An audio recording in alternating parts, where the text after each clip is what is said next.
Hello friends, for today's video I wanted to go through all of the series that I have completed this year as well as caught up with. And I do want to note, I am not mentioning series that I've only read the first installments of and I plan to continue. I'm not going to say I caught up with those because that's kind of silly. So I'm just talking about ones where I literally completed the series, or maybe there's a new installment and I got all the way up through that. One of my goals this year was to try to trim down the amount of series that I'm in the middle of, because I'm in the middle of so many. And I actually think I did a pretty decent job of doing that. I would love to know, because I know a lot of people, especially readers, we have certain goals for ourselves, and those goals can vary from you're trying to be more diligent, you're trying to cut back, you're trying to limit, and then for other people it's more of an expanding thing. You're trying to make reading more of a habit, or you're trying to read more books, or you're trying to read more books within this genre, those sorts of things. So I'd love to know, was trying to trim down the amount of series you're in the middle of, was that a goal for you? If it was, how did you do? And if it wasn't a goal, what was one of the goals that you had for yourself this year, and how have you done with that? So hopefully we can all kind of hype each other up and encourage each other. But I was pleasantly surprised when I was going through, because certainly I started a lot of new series this year, so I was like, geez, did I get through anything? And then I was looking at it, I was like, I actually got through a lot. So on that note, let's jump into all the series that I have completed and caught up with within this year.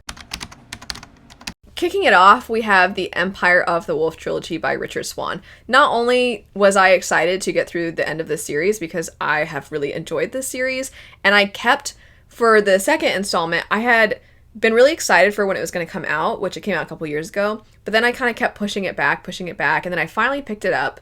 And then I ended up picking up the third one quite a bit after it had come out, because of how long it took me to pick up the second. But I didn't pick them up too far apart from each other.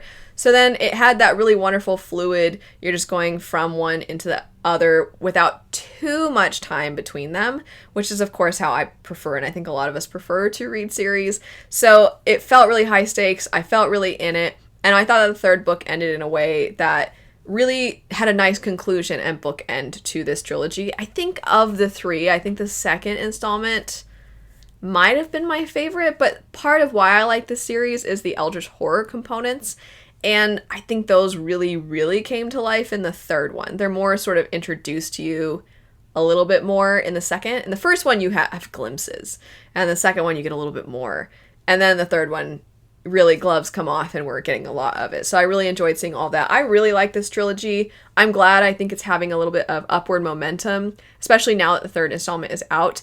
And on top of all of that, Richard Swan has written Grave Empire, which is within this same world. And even though you do not have to read Empire of the Wolf in order to read Grave Empire, I do think it is actually still at the very least causing more interest in Empire of the Wolf, if not actually leading people to pick up Empire of the Wolf. So it's just been really exciting to see more people get into this series. I think it deserves the attention that it's getting. It's a little bit of a booktube darling right now, I would say, or maybe bookish community darling, depending on what particular app or social media platform we're talking about here. I wouldn't say it's mainstream necessarily. It's certainly not on the level of like a Sanderson or something like that. But I'm excited, because I think Richard Swan is going to become a household name for a lot of fantasy fans. And it was really great to be able to get through that series. Completely different from that. Oh, well, actually, there's like a slight tiny bit of horror elements in this next one, but it's still not really the same. We have the Belladonna series. I finished this trilogy up right at the beginning of the year. The first book was my favorite in the series. The second book, I'm trying to think if I liked the series less as it progressed. I definitely like the first book of this series the most, though, and it's an interesting format where the first book follows one character for the most part.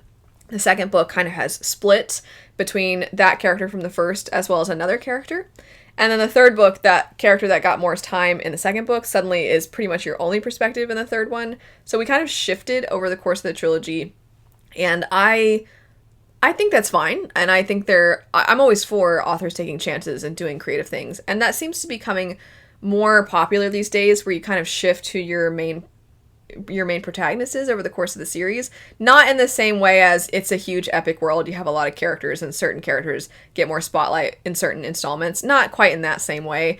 It's more of like, you really do by the end follow almost someone else from the beginning. And I like that we're playing around with that, because it is an interesting way to get introduced to different stories, different characters, while still feeling like you have connections from if you're reading the third book, you still have that connection when a character gets mentioned from the first one. It's kind of a cool way to expand upon a world that you've built, but first book was still my favorite, but I'm not by any means upset or anything. It's not like the third book ruined the series or anything like that. I just think that the first one was my favorite. How many times have I said that now? Too many. Moving on. Age of Uprising. The third installment is called Engines of War series. Every installment I picked up, I always felt like it expanded on what was done in the previous one really well. I liked the third book a lot. I'm trying to think of if the second book was my favorite. I don't know. The third book I quite enjoyed as well. The first book I think really is setting the scene. You're getting to know the characters, but you're also... It's like as you get to know the world, you're also so in the dark and so confused because there's a lot of discovery within the first one and things are introduced to your main characters. So you're like, what is going on? And in the second book, you have your feet on the ground a little bit. It expands with the perspectives. You get more guilds because it is kind of almost like a house war feeling within it. House war against like the church within this fantasy world versus the masses, and there being almost like this industrial revolution feel. So there's a lot of different things going against each other. And in the second book, I feel like we expanded upon all of that. You're seeing all the moving pieces on the board. You're not sure who's going to betray who or who's going to change allegiance. And then in the third book, everything kind of comes to a head and it's very explosive. But then it ends in a way where you're like, well, we got to get more, right? So it was a really great time overall. Really had a fun time with this series. Highly recommend if you are in the mood for what feels like epic fantasy, but not necessarily your traditional sword and sorcery. It feels like epic fantasy with some innovation and technology and cool magic and a hybrid of magic and technology. If you're looking for something like that, this series definitely fulfills it. After that, we have the Shadow of the Fox trilogy by Julie Kagawa. This entire trilogy was a reread for me. Did a whole in-depth spoiler conversation with some of my friends over on Patreon. So if you are picking up the series, if you really like the series, then feel free to jump on over there and see our chat for that. It was so fun to come back to this. I don't know if anybody resonates with this feeling, but sometimes when I do rereads for a series that I've enjoyed, there's this fear that I'm going to pick it up and not like it as much the second time around. And this series, what was great is I picked it up and I'm like, I think I like it more this time around, which is great. And part of what caused that feeling is that there is something that's there the entire time over the course of the series, but you don't really know it until you finish. So in hindsight, you're like, oh, but hindsight is a very different thing than actually going back and rereading and seeing all of the things. Because in your mind, you're like, oh, I recognize now when that happened and when this happened, that was actually this over here. But then once you reread, you get more of the details that you weren't even aware were details for this thing until you go back. And so it has great rereadability, but it doesn't mean that it wasn't fun the first time. It was still great, and the way that everything ties together and how much clearly the author had planned out, it was really exciting. And it's one of those, I guess, you know, we talk so much about plotter versus pantser. Well, maybe we don't here, but I feel like that's a common thing in writing spaces is plotters. The downside of plotting is that sometimes it can feel like characters act outside of themselves just to fulfill the plot, or that the characterization is weak because we're just trying to move everything forward. But then pantsers, even though you can have these crazy twists and turns, sometimes you get to the end and you're just like, I guess that was the end of the series because you're not plotting along the way, you're writing by the seat of your pants is the idea of that term. Because of that, you get to the end, and sometimes the endings can be very underwhelming, or it feels like you just meander all the time. So there's the cons associated with the extremes of being a plotter versus a pantser. But in this series, as you're reading, it feels almost pantser-like, because new things will get introduced, and then this over here happens, and it kind of keeps you on your toes. But then by the time you get to the end, you're like, oh, they had it plotted out the whole time. So when something feels like a plotter in disguise, I think that's a really incredible feat, and I think that was accomplished really well in this series. If you want something that just feels like a blast from the past, it just has this sort of like nostalgic, fun, action-adventure fantasy feel. If you want something that has awesome Japanese folklore within it, please check out the Shadow of the Fox trilogy. It's a lot of fun. I don't feel like it ever got as much hype as it deserved, but maybe it'll be one of those sleeper series that randomly years after it was completed will get a lot of attention. I think that'd be really cool because it's really fun, and I think a lot of people would have a lot of fun with it. As for the setup, because I didn't even say, you follow two main perspectives. Yumeko, who has grown up raised by monks. She is part fox. She is tasked with protecting a piece of a scroll, where if the pieces of the scroll come together, then someone can try to have a wish fulfilled from this dragon spirit. And this wish could, of course, cause great and wonderful things, but it could also be put into the wrong hands. So better to split the pieces of the scroll and keep them safe. And then you have another perspective named Tatsumi, who is part of a shadow clan, and he is tasked with finding this piece of this scroll. And when he meets with Yumeko, Yumeko lies and says, oh, I am on my way to where the piece of the scroll is.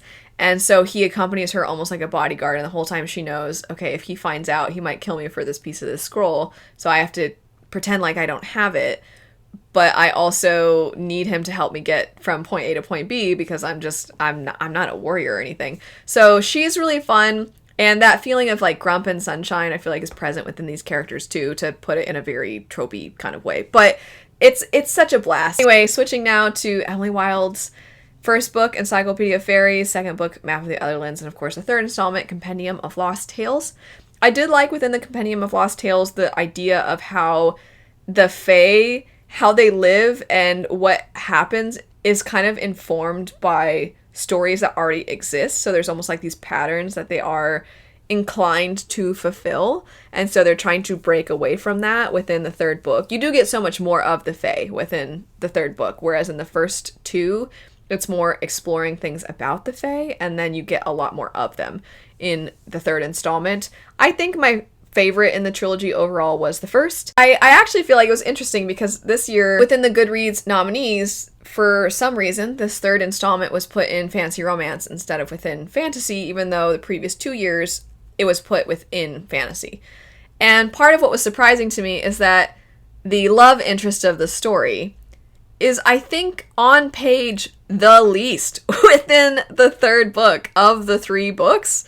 So I recognize that there is a certain aspect to the plot in the third book that has to do with helping the love interest, but I don't think that the third book was this falling in love kind of story necessarily. It was more of the lore of the Fae and trying to almost piece together this mystery in a sense. So I was kind of surprised that they decided suddenly with this third installment that they would put it there, but whatever, it doesn't matter. Anyway, the first book was my favorite in the trilogy, but I still quite like Emily Wilde overall, and I do look forward to whatever the author ends up doing next. For this next trilogy, if you think it's stupid that I included it, I don't blame you, because I actually was like, do I mention this? I don't know, but I'll just say that I read the Part of Your World series by Abby Jimenez.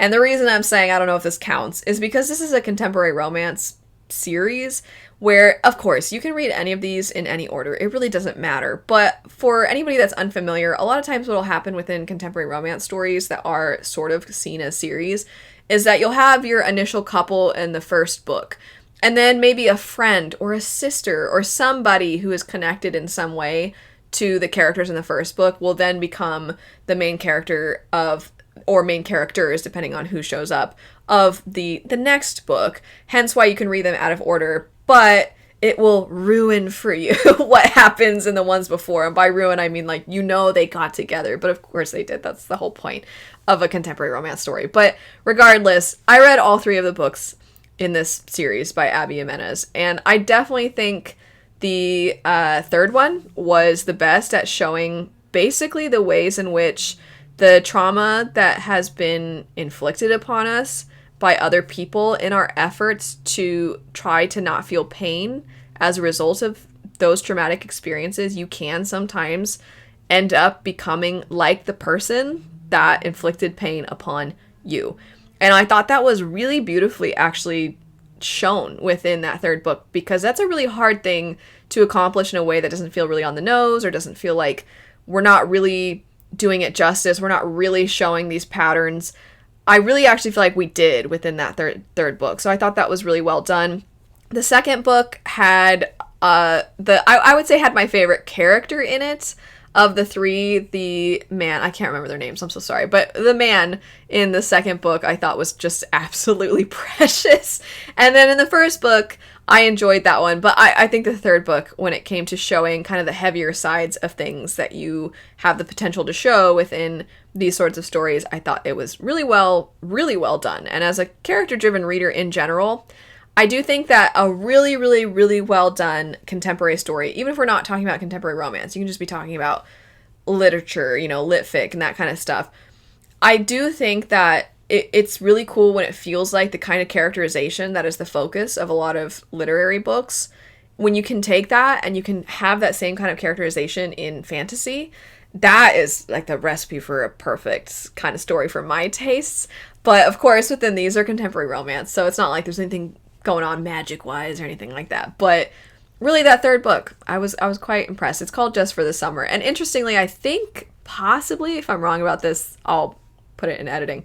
I think the third book has the most ratings. I meaning it's possible more people have read that third book than the other two, because I don't know that I'm alone in thinking that it did a good job of showing all of these things. So Just for the Summer, that was really good. But I read that series, that's the point. Spellshop. So the Spellshop, I read that last year. Its sequel, The Enchanted Greenhouse, I read this year. And it turns out, it would seem that there's going to be another installment in this cozy fantasy world by Sarah Beth Durst. I didn't like the second book nearly as much as the first book. I thought the first book was pretty darling, but the second book almost was too cute, and sometimes that's the risk I run into when picking up some cozy fantasy. I think House in the Cerulean Sea, unfortunately, I know that one's one that a lot of people really love, but House in the Cerulean Sea was also perhaps a little too cotton candy cute for me. And I felt like The Enchanted Greenhouse kind of was as well. I wanted a little bit more oomph from it, but it was still very cute. I described it as feeling like a Pixar movie, and I still think that if Pixar wanted to adapt this, it would be precious and it would be really fun as a family movie and things like that. So it was very cute. I caught up with it, but I didn't love it necessarily. I don't feel a need to have it as part of my home library necessarily.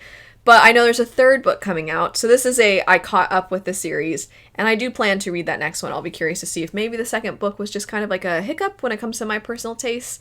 Maybe I'll actually really like the third one. Speaking of cozy fantasy, I did catch up with Legends and Lattes. So the third book, kind of second book, depending on how you look at it, is Brigands and Breadknives.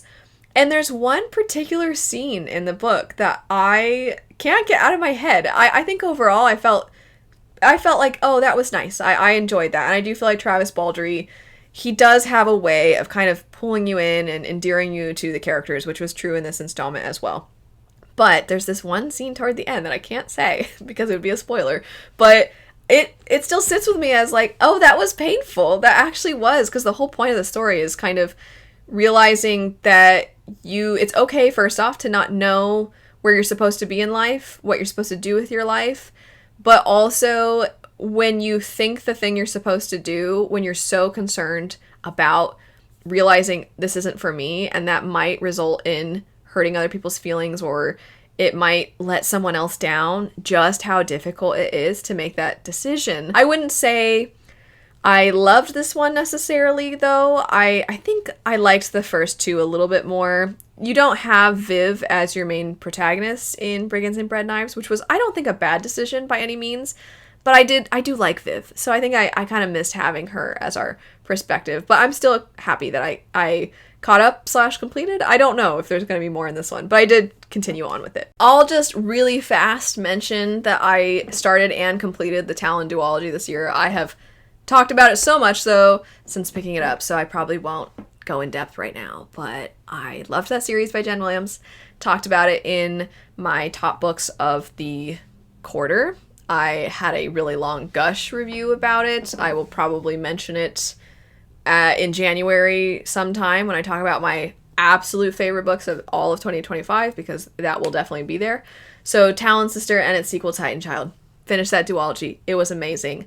So happy that I ended up picking that one up, because it almost didn't end up getting picked up this year. I kind of picked it up on a whim, and I'm so glad I did, because it was fantastic. But I've talked about it so much, and I will link the other videos I've done where I talk about it more in depth So good though, loved it so much. The rest are all series that I have caught up with. So one of them would be, I'm not sure what the series name is, but the first book is The God in the Gumiho, the second book is The God in the Guaxin, and I'm almost positive there's going to be a third book based off of how the second book ends. This one was so over the top. It was very entertaining. It was kind of ridiculous, and I had a really, really good time with that second installment, so I'm hoping that the third one delivers a lot of what we got within the second one, because it was a lot of fun. I also continued with A Drop of Corruption is the second book that's after the Tainted Cup. I think Shadow of the Leviathan is the name of the series. I've caught up with this series finally. I meant to pick it up much closer to when it came out, and then I decided, actually, I think this would be a good one to read around the fall season, which it is good for around the fall season, but I feel like I should have just picked it up sooner. It was really good. It was really great to come back to this one, and I really am excited to see what we do with the third one based off of a lot of the things that happen in that second one. And I said this before in talking about my highlights of new fantasy releases that I picked up within quarter four, that I think that this series is going to be better upon reread. Not that it's not good now, and not that I think that's going to be true for everyone, but the world is so cool, and I think once we have all that information, kind of what I was talking about with Shadow of the Fox, I think when I go back and reread someday, I'll be able to appreciate it in a different way and on a different level. Anyway, and then the last thing that I caught up with would be the Apothecary Diaries light novels. I really love the Apothecary Diaries light novels. They are not the easiest thing to recommend, though, because light novels are so unlike, for most of us, things that we've read before. I think if you read a lot of manga, then it won't feel that different, because even though there's the occasional illustration in the light novels, but they're not a visual medium, but they still have the feel of a manga. So if you're not accustomed to reading manga, I feel the way in which the story is delivered, or the dialogue, or the way the jokes hit and the humor, you almost maybe won't feel it, because you're kind of not used to it. I don't want to try to infantilize anybody and be like, no, you're too dumb, don't even try. That's not what I mean. Hopefully it doesn't come across that way. It's very different from what a lot of us are used to. Plus, it's a translated work, so some aspects of the translation are not perfect, so that's another factor to it. And the origin of the series was that I believe it was originally a web novel series that then got picked up. So what's interesting is that wherever, as an example, the first book will end, it's not like the author, from what I understand, planned on, like, that's where book one of this series is going to end. That's not really how it was done. It was more of like, we'll put this much material in book one, and then we'll put this much material in book two. So sometimes you're not going to see the way things conclude, or certain arcs conclude, until a number of books in. As an example, I would say the first major arc doesn't conclude until, or you almost don't even get all the information you need until the end of volume 4. And then I would say volumes 5 through 8 are kind of almost transition-like volumes, and I wouldn't say they necessarily feel like their own book if you were to combine it necessarily, but I do think that 9 through 12, which are my favorites of the series, I think those feel like their own book if you were to kind of combine it more. So the formatting is just different in that way. Plus it's from, like I said, it's translated, so there's some aspects of the translation. It feels almost more like the storytelling you get within manga, so if you've never read manga, you might be unfamiliar with it. There's just a lot about it that's something I think a lot of us are unaccustomed to. However, I loved it. It's very funny. How the character work is done is even though the jokes sometimes are through hyperbole or through a lot of repetition, it surprises you with the way that can be so in your face. You don't even realize the character growth that's happening until there will be something kind of pivotal, and then you look back and you realize, like, oh, this was how the trauma was kind of manifesting and showing itself with this character, and the way that characters change and grow over the course of the series. It's very gradual, and it builds, and it takes its time, and sometimes it's very frustrating, sometimes it's really rewarding, but at the end of the day, I think it's really, really well done. And also how trauma is shown, like generational trauma, how the trauma of what has been done to certain people impacts so many others, to a point where it can have an impact even on politics. It can have an impact on people wanting to lead some kind of rebellion and things like that. Just the way that one person and their actions, especially if it was a person in power, because they had unchecked power, how that can then seep into the lives of hundreds, if not thousands of other people and have intense consequences. How all of that plays out is very well done. And I haven't even talked about the star of the show, which would be the main character, Mao Mao, who is one of my favorite characters of all time. Pretty much everybody that watches, if you do want to check out the series, the anime is easier to get into. Please watch the sub. It's so much better. If you do watch the anime, it's almost impossible. I feel like I've never, ever, ever seen somebody come away being like, I hate Mao Mao. I've never seen that. It's one of the only characters I've ever come across where I feel like nobody has any kind of angry feelings towards Mao Mao. She's great. She is very dry and she's very funny in her own way, and she's exceptionally brilliant.